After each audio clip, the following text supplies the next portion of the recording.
Jesus Christ the righteous, I'm justified. With Jesus Christ the righteous, I'll testify. This is my testimony. Oh, I'm alive.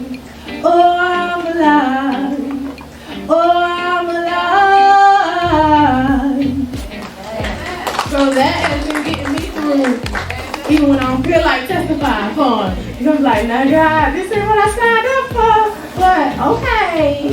So the first one we got coming up is my beautiful sister, who's been such an encouragement to me, not just for this event, but over 10 years. And that's a long time. Some people don't even have people in their life that long. So she has been there when I went through MS, couldn't walk, couldn't have talk, couldn't remember. She was right there. And if she couldn't physically be there, she was a call. She was a text. She sent a message through somebody for me to make sure I would get it, because sometimes I couldn't be reached. So I just want to call Miss Deborah Eichelberger. She's going to let you know the services that she offers.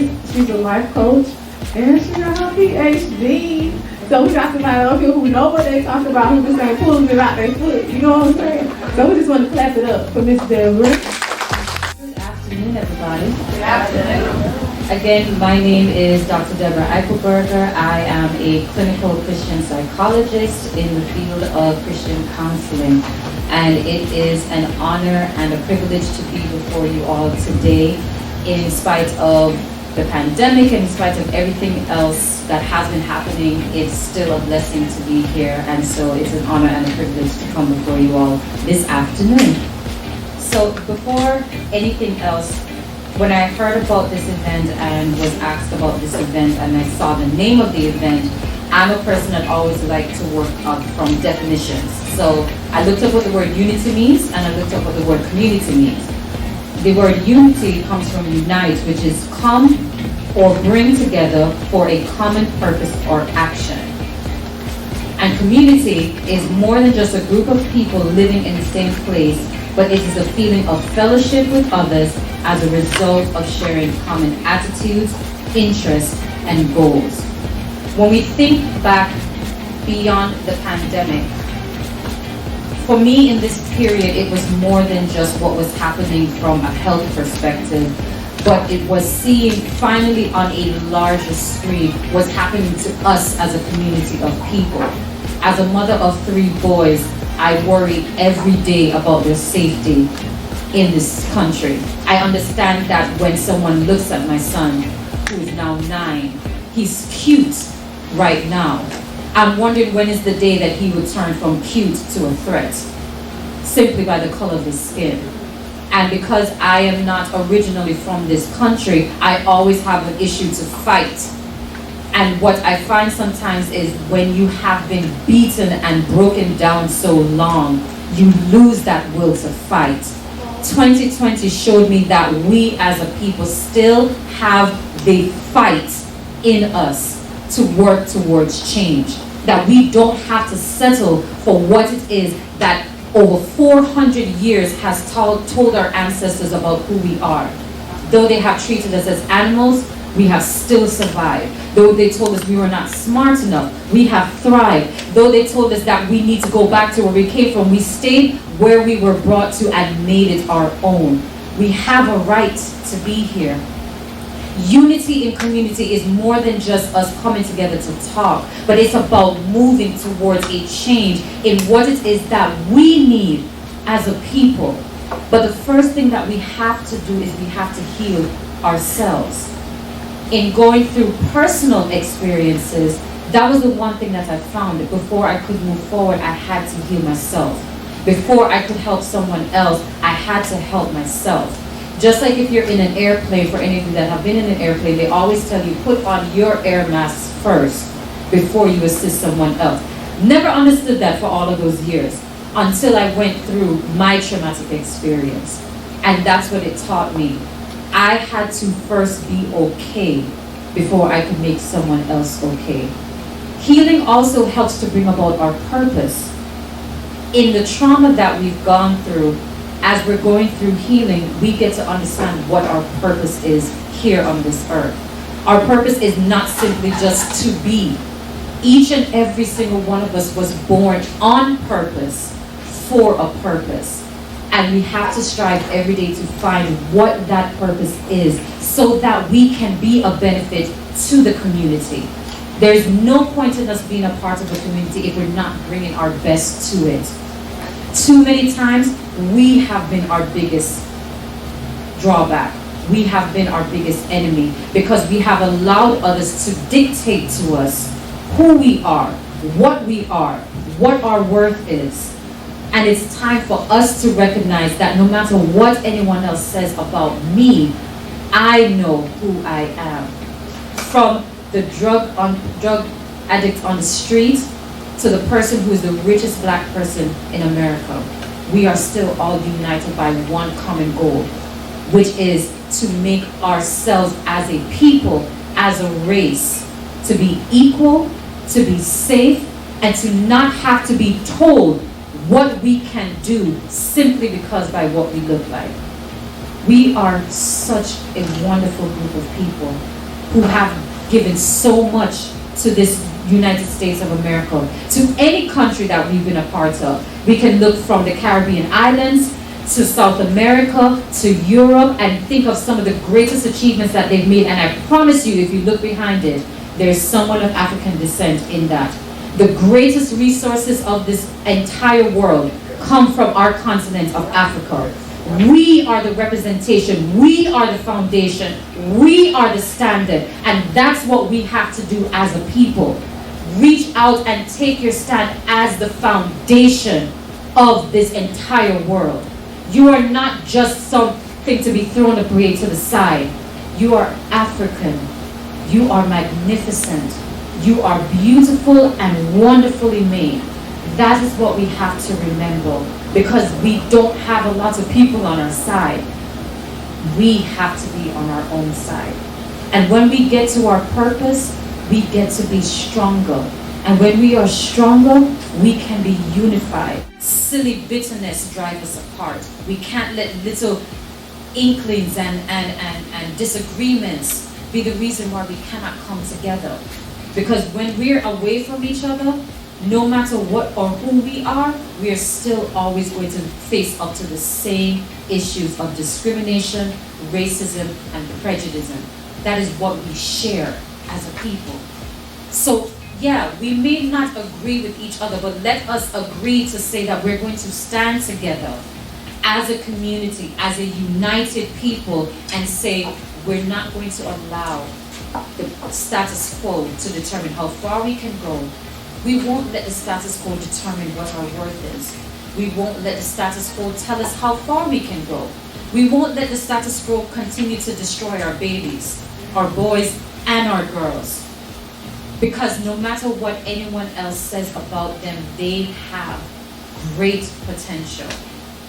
Every single one of them and every single one of us. No one is beyond the reach of a helping hand. No one is beyond the reach of redemption and restoration. And if we remember that every single person that we see, no matter how hard they try to be, no matter how timid they try to be, there is a person on the inside who has been hurt and are looking for healing. And we can give that to them once we have healed ourselves. One of the greatest points made by Bob Marley is we have to first emancipate ourselves so that we can get to the next level. So don't wait for someone to emancipate you. Emancipate yourself.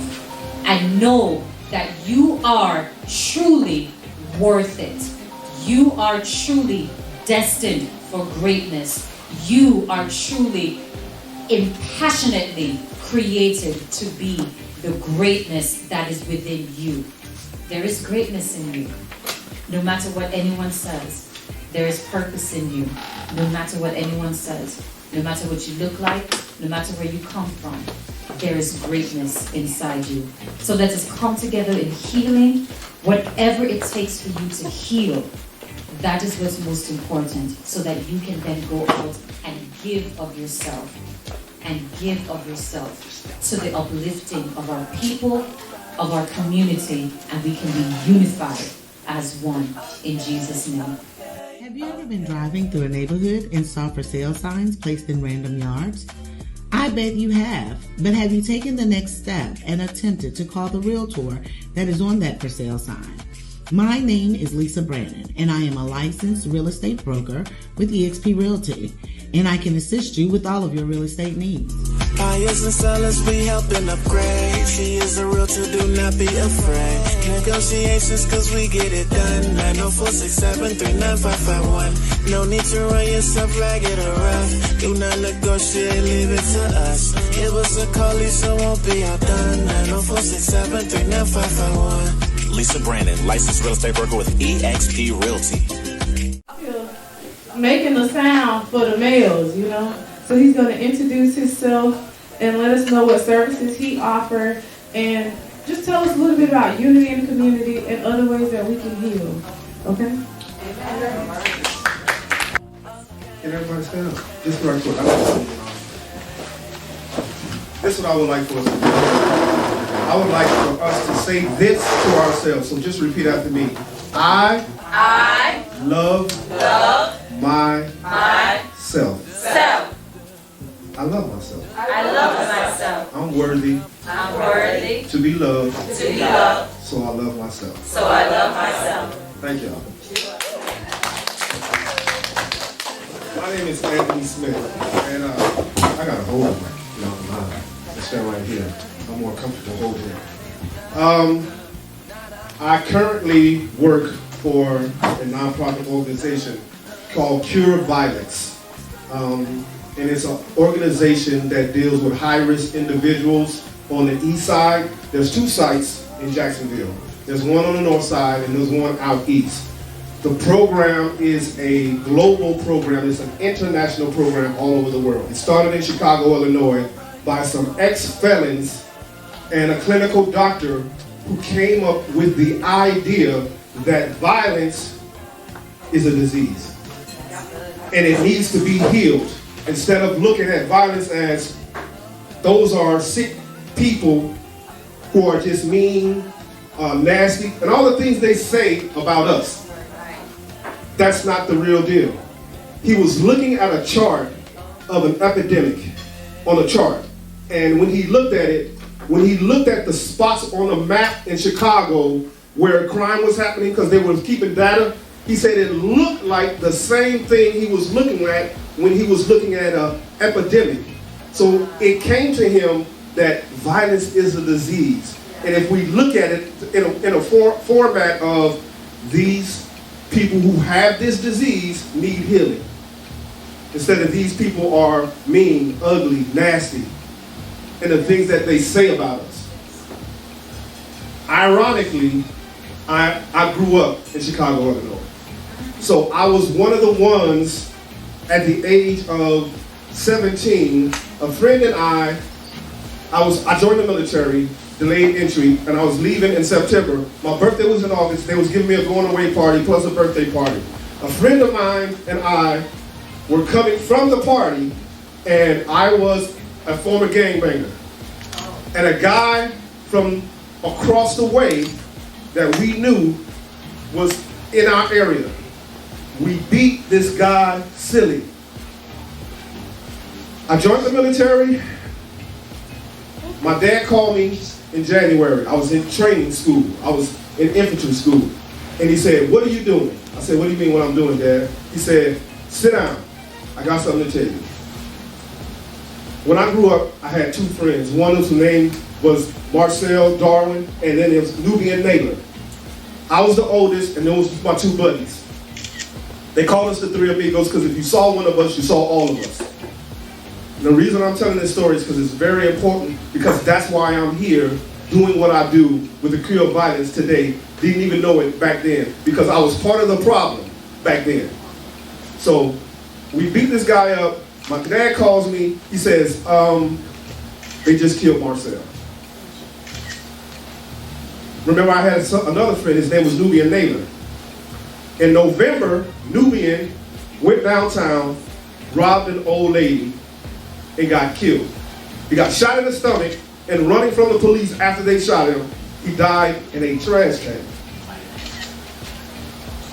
And the reason that is important, I left to go to the military in September. In November, one of the three Amigos was the first one to go. In January, another one went. I'm here to say, I didn't know then, I know now, in retrospect, that God handpicked me out of there so that I wouldn't be succumbed to the violence in the streets of Chicago. I ended up in Jacksonville, Florida, because I was in the military, and the woman that I married, and we have kids, and this is where she was from, because I took her to Chicago, and she was like, oh no, we ain't living here. This is crazy. I often wonder what my life would have been like if I had not went to the military. But I knew I couldn't die in the streets of Chicago. I knew I didn't want to die in the streets of Chicago. What God did back then, when I was in the 6th grade, He took me, I was in the honors program. He took me, listen to that, I dug in the honors program. He took me to what they call a magnet art school in Chicago, and I got to work behind the camera and be in front of the camera. And it brought my horizon, and it took me out of my community. It made me realize there was more to life than what was in my own community. So I knew I had to get out of that place because there was so much I wanted to see from that one experience. So this is one of the things that we do in the organization that I'm a part of. Most of the people that we deal with are high-risk individuals who are likely to be shot or shoot somebody. And with the help of JSO and the city who funds us, they allow us to go into the community and kind of gives us, not carte blanche, but gives us first dibs at our community to bring healing to our own community versus them coming in doing what they do best. I'll just put it that way.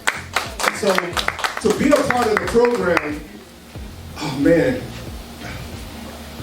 it's such an honor, but this is why I wanted to speak. One of the things in doing this program, one of our core mottos, one of the foundations of the mottos that we have is that we need to change our norms. I'm gonna say that again. We need to change our norms. I have something that I'm building, and it's called Rebel Lion. And if you look at it, it's the word rebellion. And what it is the reason that it's rebellion is because for all the things that our community, that our society, that our country has told us, especially the African man, that we are, most of that information is bad info. So we're walking around thinking that that's who we are. Listen, I just saw a video yesterday. It was the most disturbing thing I've seen in my life. Lil Nas X. Anybody seen that? Oh, I did. Anybody seen that? It is a video of him dressed as a homosexual man in all these different women clothing, and he jumps on a stripper pole and takes a ride down the hill. Men, like you used that 12-year-old boy. And the minute I got saved, guess what I remember? Guess what thing came flashing back to me? When I was in the military, there was a guy that used to come and pick me up. And I used to smoke cigarettes in his car, and he used to tell me about Jesus. And I wouldn't pay him no bit of attention. At least that's what I thought. But the Most High was planting seeds in me. And as soon as I came to the altar and yielded my life to the Most High, that dude came up in my memory of what he did. And guess what it made me do? It made me realize that it's not my place. That dude don't know who I am now. That dude don't know in the last 20 years all the stuff that God has done through me or I've allowed God to do. He don't know none of that. And it made me realize that guess what? All I got to do is be the vessel that God wants to use to see into him, everybody in here. And I can't be worried or be consumed with what the evidence looks like in my time spent with them. Because here I am, all these years later, standing in this room, talking about how good God has been and what God wants for us. So, listen, we have a mission, and that's to be the example to glorify Him no matter what, even if it doesn't seem like it's effective. Because I know that God didn't think it was being effective, but He don't know, like I said today, this is what I'm doing. Because He planted seed. He didn't let my ugly look or me not paying Him attention stop Him from ministering and planting seed. He did His job. And that's what we need to do, our job.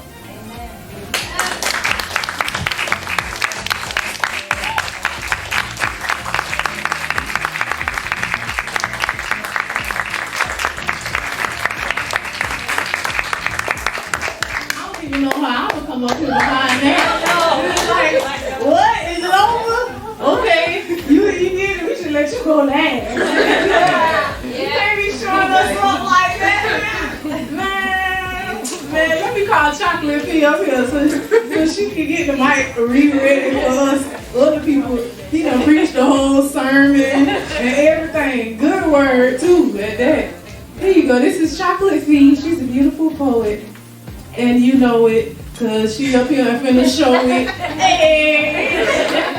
Hey, man, we ought to laugh more than we cry, right? Some of us probably been crying all week. So this is the day to laugh. And she's up here to throw you some wisdom and some poetic words. Blessings. Mind with knowledge and truth. Crave to learn as if it were a sweet tooth. Don't let anyone tell you how to write your story, especially if they've never written their own book.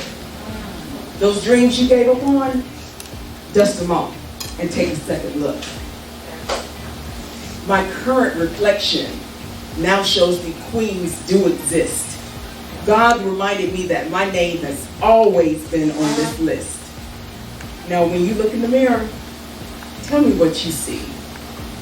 I see a beautiful brown girl who now knows that she is a queen, dedicated to all of my brown girls. Are you serious right now? I said, I'm very serious. This could be a lesson that now he's going to have to take care of these kids permanently. Now he's going to have to be a single father like me because, you know, God has a way of taking angels and doing things with people just to bring people closer to him. To say, if you don't get this sign, I don't know what else to do with you. So lo and behold, my mom said, listen, everything's going to be all right. Have the surgery. I promise you, you're going to be fine. I go through with the surgery. I didn't want my children to see me lose the hair. I didn't want them to see me in pain. And my mom calls it, oh, you're always sheltering your boys. But I looked at it as if I'm a strong enough woman and I know that I'm going to get through this, you have enough ugliness out here. How much more do I have to show you? So I think the best thing to do is you go and you live with your father, both of you.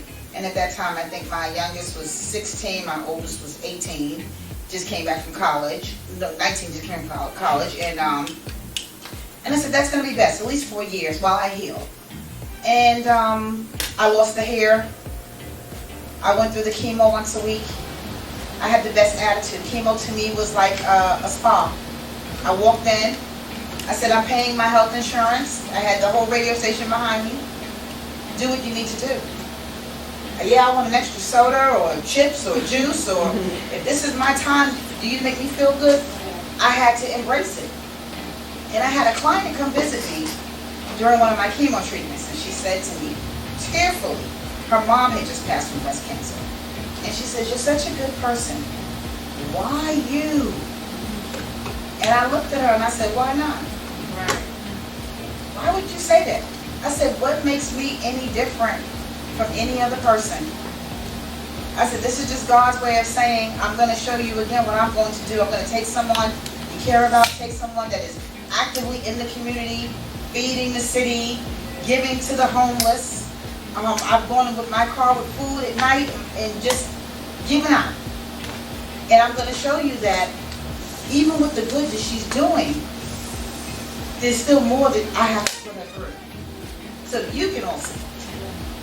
So, got through that 2 years, still in remission, but I'm here. And I just want to be able to say, you can never stop taking care of each other. Wherever you live, whatever your community is, whatever your task may be in life with you, changing your life around, anything that both of you do, you have a job always. And your job is not that 9 to 5. Your job is not on that computer. My job is not dealing with clients and helping them with businesses. It is, as far as what comes in monetarily. But my job is, when I wake up, anyone I see that's in need, anything I see that needs attention to, it is your duty to help. Because no matter what we all go through as people, you're going through it. And when you go through something, a tunnel, a path, there's an ending. So make your ending great, but while you're doing it, help somebody else get through it as well. God bless you all. I hope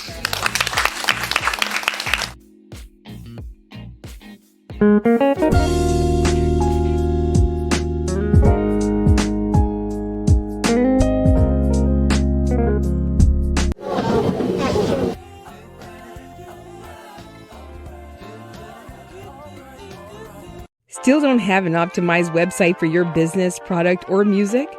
Or do you have a website and need to drive more traffic to your website? Take advantage of this awesome offer. $99 gets you a fully optimized website and only $39 per month after that. If you have a website, you would only pay $39 to get started. Email us today. That's markethouseonline@gmail.com and have your optimized website up and running within 72 hours. No contracts, cancel anytime. Includes domain name, SEO, SSL, web design, and more. That's markethouseonline@gmail.com. All your marketing needs under one roof. markethouseonline.com. The Phone Depot, located in Gateway Shopping Center behind DTLR. We buy, sell, trade, unlock, and repair phones. Come see us today. Looking to build your credit? Then come finance your mobile device with the Phone Depot by Boss City. Using your current mobile device, text now 47881 to the number 22462 to apply now. We look forward to helping you get your new mobile device today. The Phone Depot by Boss City Depot, located at 5238-21 Norwood Avenue, Jacksonville, Florida. Located in Gateway Shopping Center. Open Monday through Saturday, 10 a.m. to 6 p.m. and Sundays, 12 p.m. to 4 p.m. I just wanted to say thank you to the Phone Depot by Ball City. Did a fantastic job in a lot less time than I ever expected, and certainly much cheaper. Thanks so much, guys. Give us a call at 1-844-422-3376. That's 844-422-3376. Also visit us on social media at Boss City Depot.